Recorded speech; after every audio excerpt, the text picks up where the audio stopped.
All right, this is Jim at freechartvideos.com. It is 1:43 Eastern Standard Time, November 26, 2010, and we're looking at the S&P 500 after a short session today. And this is being brought to you by freechartvideos.com, using time-honored techniques to understand modern markets. This video is for educational purposes only and is not intended to be any form of investment advice. I can draw lines on charts, but you, and only you, can draw your own conclusions from your own due diligence and make investment decisions that are suitable for your financial situation. And I'm not a licensed professional, just a guy that draws lines on charts. So let's take a look at some. All right, this is a 30-minute chart that basically shows everything that's taken place in the month of November so far. Going back to the first, and you can see that there was an area of resistance that we finally broke out of and got up to over 1225, 1226, maybe 1227 if my memory serves me correctly. When we did that, we temporarily broke the top of this 9-week-old ascending channel, but as we mentioned, when you break the tops of ascending channels, you can't expect them to hold. It's very easy for prices to come back.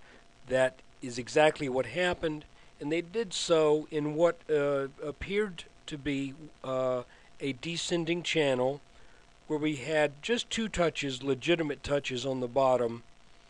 There was some technical significance to this area right here where it first touched that upper line, but we had 1, 2, 3, 4 touches on the top, so we established that this was a pretty decent working channel.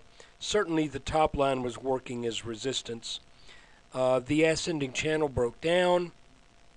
Prices actually broke down lower than what we thought they would based upon the channel, but you might recall back on the 17th I mentioned that it's very easy for a broken descending channel when it breaks to the downside. It's very easy for prices to move back above that and to get back into the channel.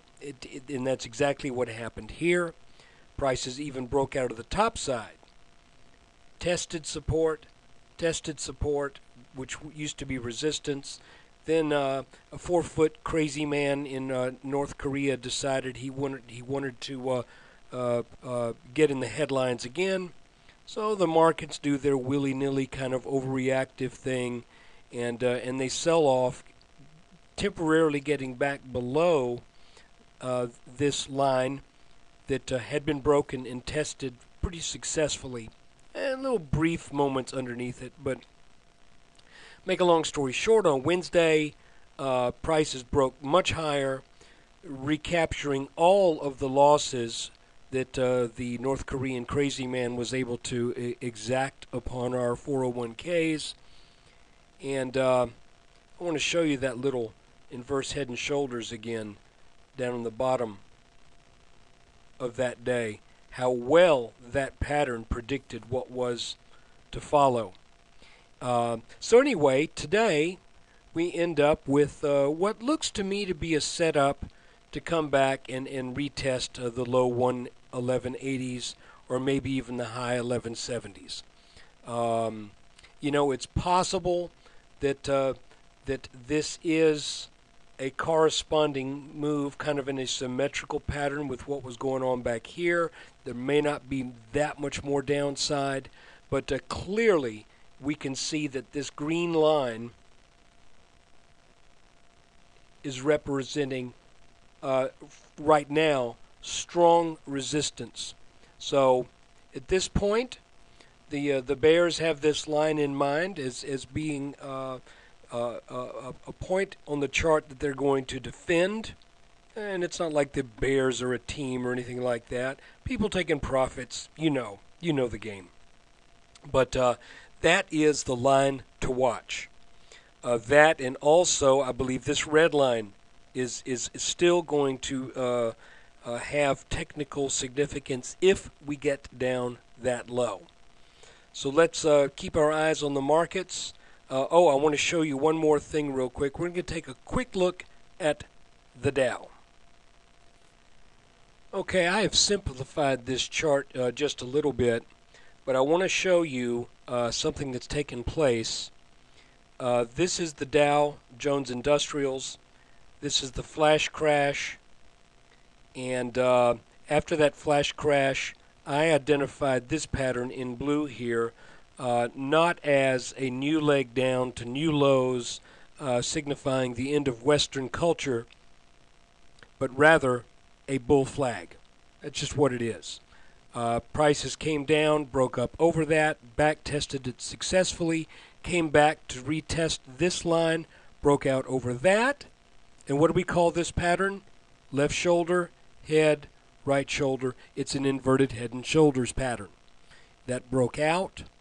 And this pattern, by the way, points to roughly 12,000.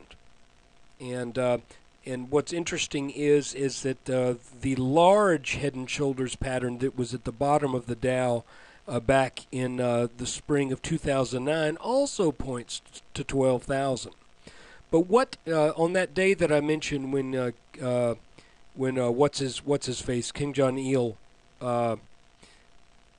decided to lob his fireworks over South Korea, that took prices right down to a test of this neckline. And you look, we've done that twice.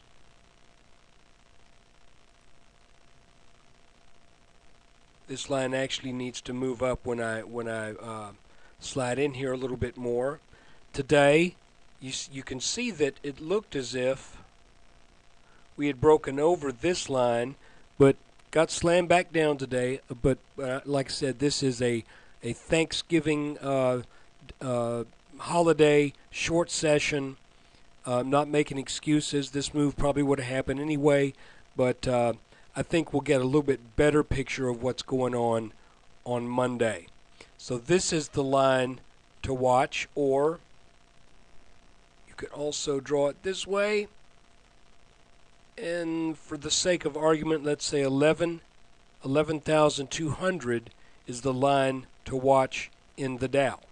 But there's also a descending trend line that I believe is technically significant as well. This line down here tested strongly here, came up strong, tested strongly again, bounced strong. Typically the neckline of an inverted head and shoulders pattern provides strong support. So anyway, that's just wanted to throw that in as a little extra. And when you get a chance, come visit freechartvideos.com. We've got a new forum where you can share your ideas, and we also have more charts, more little theory, and occasionally a little opinion piece that I'll write. So, and I remind you, this is free, but we do depend upon your web traffic and your relationship with the sponsors who advertise on the site. That is how I can keep this for free. Take care, and we'll see you again next week.